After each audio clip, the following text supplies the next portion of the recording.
How do we start Shelfies? I don't remember. I'm Paul. I'm Steve. And this is the Shelfie.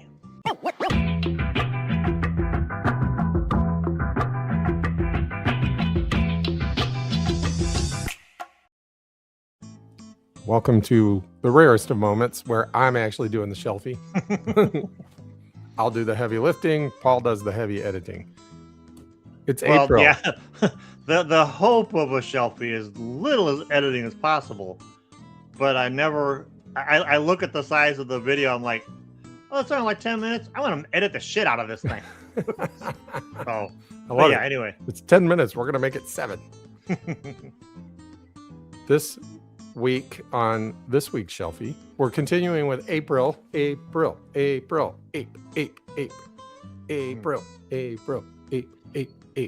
And I found me a nice, really short, it's really short, that's why we're doing a Shelfie here, really short HP Lovecraft yarn called...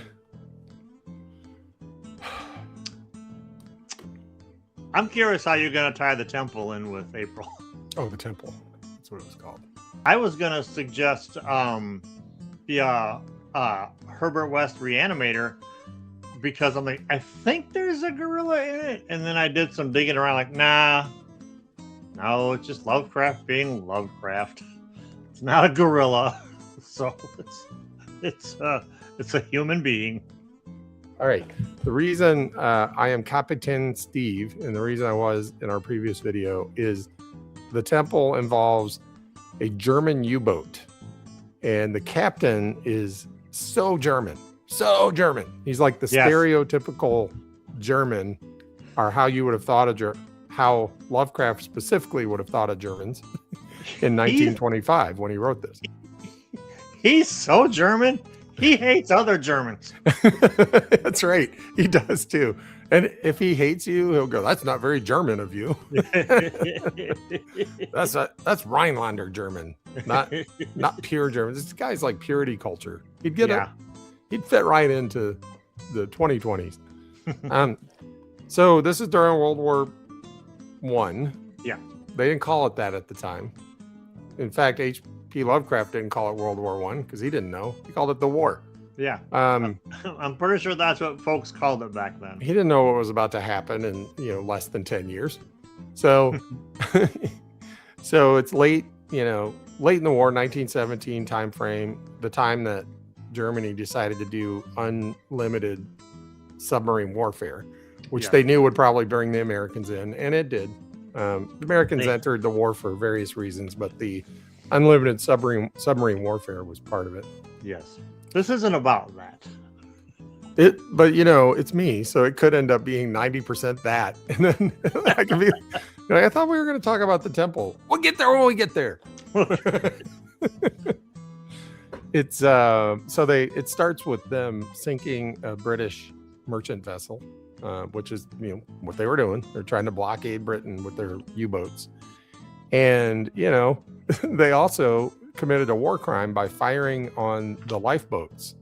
Now, I'm not sure we had the Geneva Convention yet, so I don't know that they would have thought of it as a war crime. But now, if they did it today, like let's say you fire on a ship and then they try to survive, you're not to fire on the survivors. That's considered a war crime. Yeah. I thought we were going to talk about the temple today. We get there when we get there.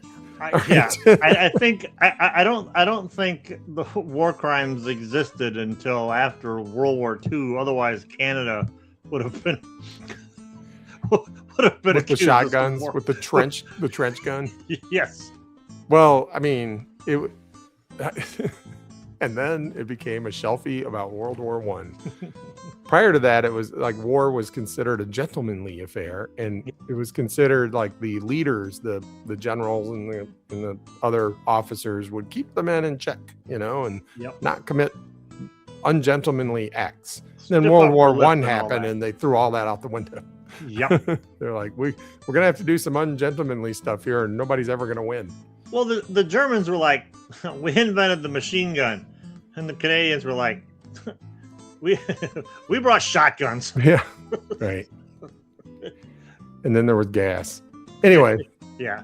So this starts with them sinking a British vessel, and one person, like, they kill everybody, but one person like clings on to the submarine, right? Yeah. And they pull him aboard, and he's dead, but he's got this look in his eyes, like he can see us. He's like looking at us, but he's dead. How's that possible? And he's holding this talisman, this figurine, and it's made of ivory, and it's like seems like ancient art or something. So they do what anybody would do. They take his treasure and kick him overboard. So, but some people are like, man, I thought he was dead. It looked like he swam away. Like, and then of course the captain's like, you guys, that's not very German of you to think a dead man swam away. Flights of fancy. Yeah. So they get on with their, war, and they're like, oh, there's supposed to be another ship coming this way soon, so let's go get that ship. And they go down, and like suddenly people start to feel scared, and like sort of a madness starts to creep over people, as though they feel uneasy. And they think it has something to do with this talisman, and they think that they're seeing people swim by the portholes, including the guy that they stole the talisman from, and like as they swim by, they're staring at them. So the psychiatric treatment and well-being had not been studied yet. So they did the best they could with the information they had, and they took the guy that said he thought he saw people swimming by, chained him up, and beat him to within an inch of his life, because back then that was the best available care that they knew how to do. Yes. Yeah. And that guy seemed to get better, so they let him loose. But then there seemed to be a southward drift, that current that they didn't. It's not on the charts. Like, there's not supposed to be a southward current, but oh well, we'll deal with it. And then there's an explosion in the engine room. Nobody knows why. Something exploded in the engine room, and now they don't really have any propulsion. They have their batteries, and they have their ballast tanks and stuff, so they can go up and down, and they can have lights and breathing because they have compressed air to breathe, but they can't really steer themselves, and they keep drifting southward, and they start seeing a bunch of dolphins swimming along next to them, to the point where the dolphins are deeper. They're going deeper, and they're going southward, and these dolphins are going deeper than dolphins are supposed to be able to go. Something weird's going on, and the German captain's like, you guys that think something weird's going on, well, I'm just going to shoot you. And then that's German efficiency. He's like, well, the chains didn't work. I guess we'll try killing them. Maybe that'll make them better. German efficiency is right. Then some people go mad, like they detect that there's an American ship up there, and like some of them want to surrender to the American ship because otherwise we're going to die. And the captain's like, how dare you? 'Tis more honorable to die than it is to surrender. So yeah, he shoots some more people. and then there's a mutiny, and they break a bunch of the instruments and stuff, and he shoots all of them, and now it's just him and his lieutenant. They've killed everybody else because that's what you do. He's like, do you have a problem? Nope. No problem whatsoever. Ship shape. I'm good. I'm all good. Whatever you want to do, man. Until eventually the lieutenant says the most sane thing I've ever heard. He's like, we're going to die. And I've made a decision. I've decided to go mad, because I'd rather go mad before I die than experience the dread and misery of actually dying without being mad. And anyway, I'm hearing voices. So it's good. I wake up this morning, decide to go mad, and the next thing you know, I'm hearing voices. Like, this day's going better than I could have hoped for. So now as the lieutenant's gone mad and invites the captain to go mad with him, he's like, you should try it. I mean, things seem great. There's a god calling me to him, and I'm not afraid. Like, I'm looking forward to meeting the god. In fact, I'm gonna just walk right out of the submarine. You should join me. The guy's like, I don't think somebody's got to work the airlock. I'll sit back and work the airlock for you. So he does. He works the airlock, lets the guy out, and he sees him. He thought he was so deep that the guy would just like flatten into a pancake from the pressure, but he doesn't. He just kind of swims away. He's like, that was odd.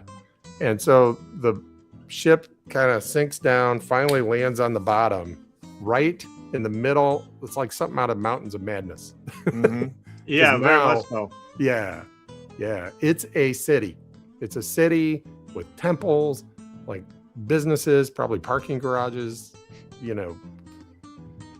cash checking, check cashing places. It's got all the things cities have, right? Waffle House.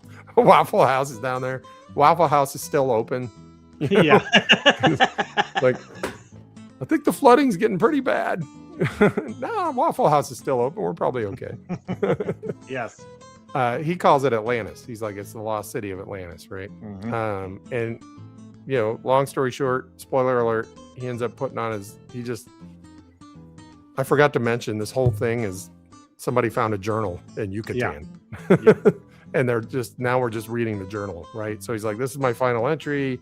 Here's everything that happened. I'm going to put on my diving suit and go walk into the temple, which has some sort of light emanating from inside. And there's an image of a god or whatever that matches the image of the talisman that we found on that guy. So he basically does the same thing that his lieutenant did, Yeah. He does, and then that's where the story ends as he.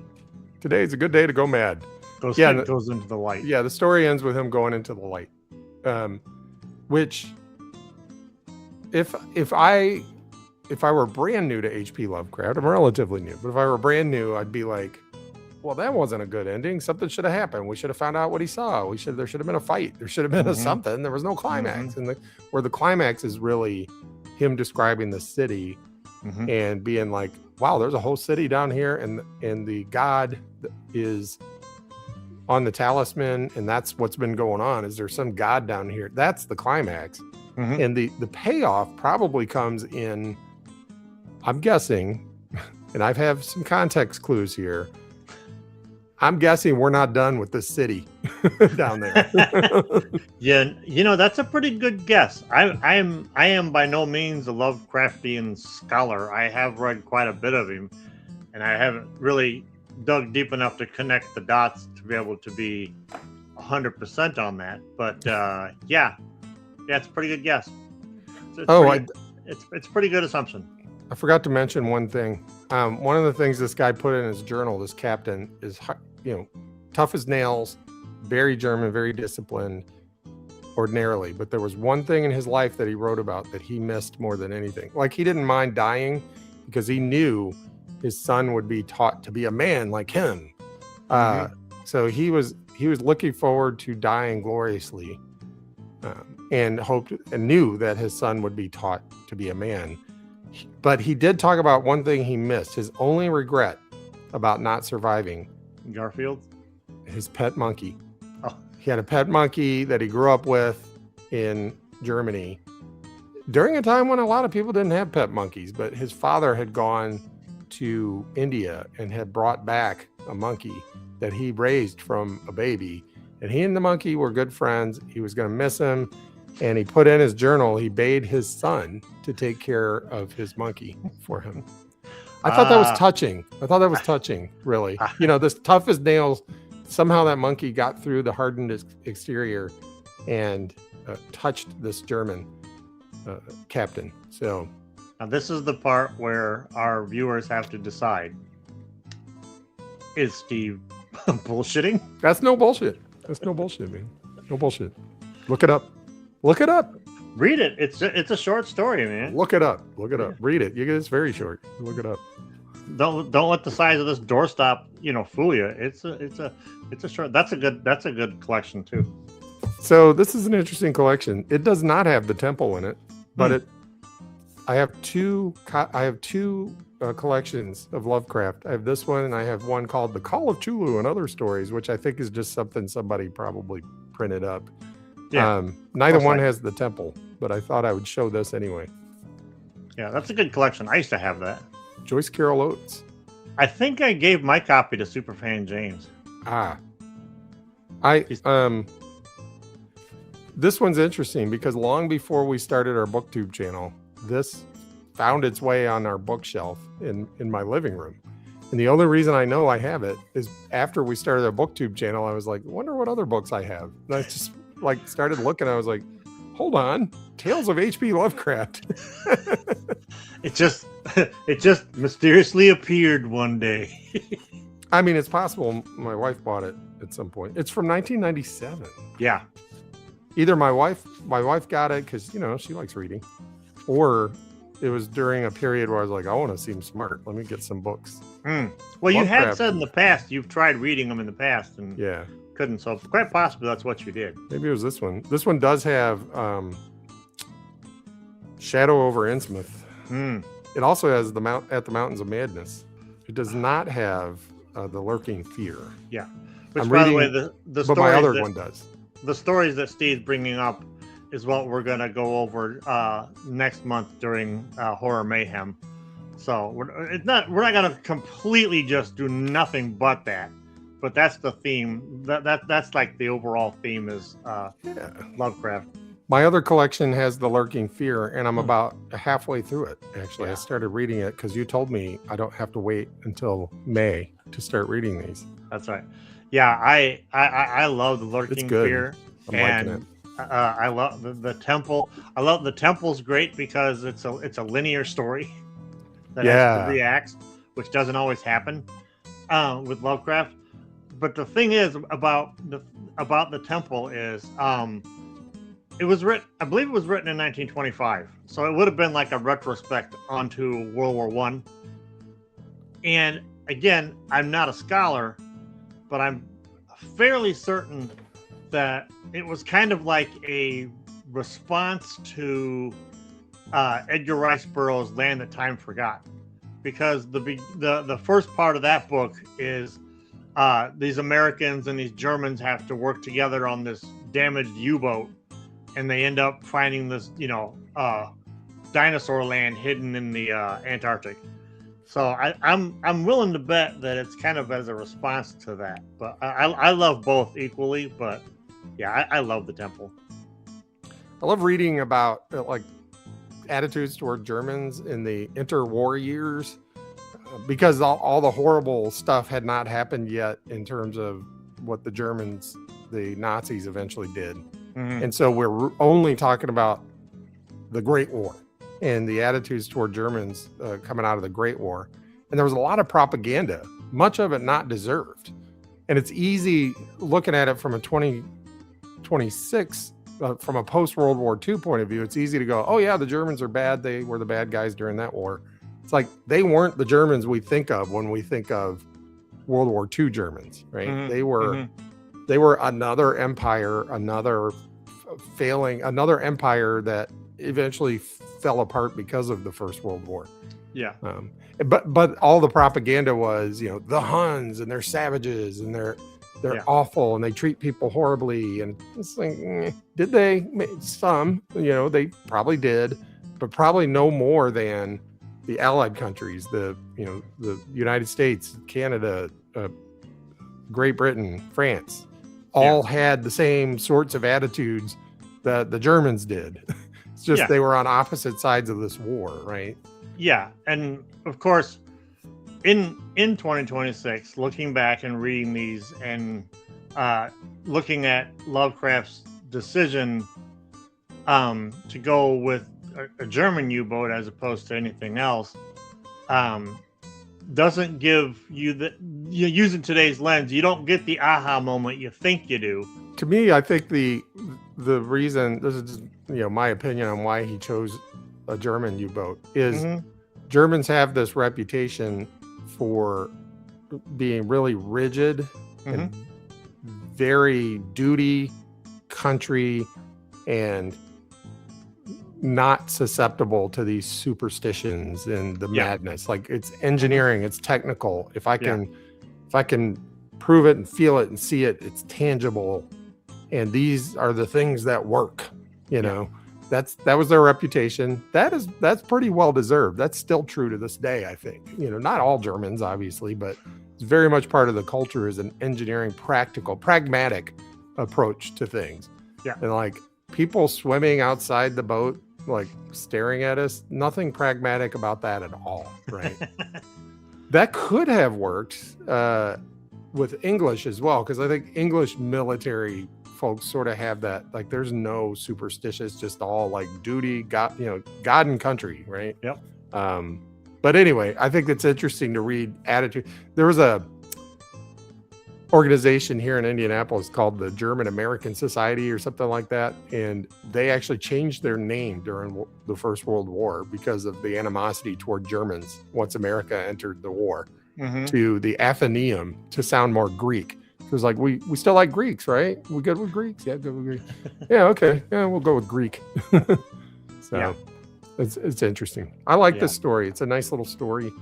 I like it in the context of the greater Lovecraft mythos. And now I had read somewhere that it might be a prequel to another story that I want to get to.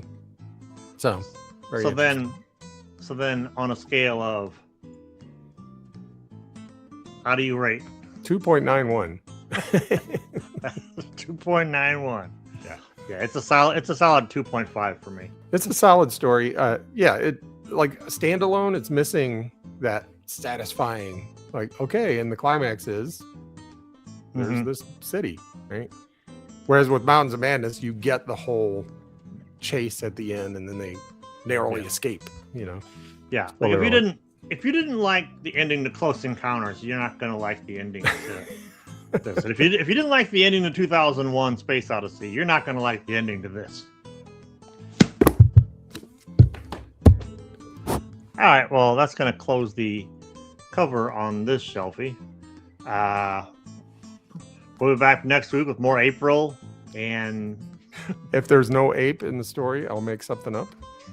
Rest assured. Do not worry. And having said all that, I'm Paul. Steve.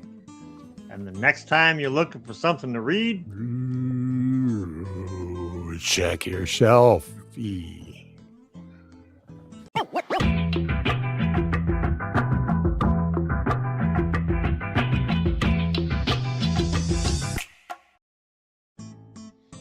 How did I not think of that over the last few weeks, having read that story? Like, why in the hell did Google say? I think Google's broken.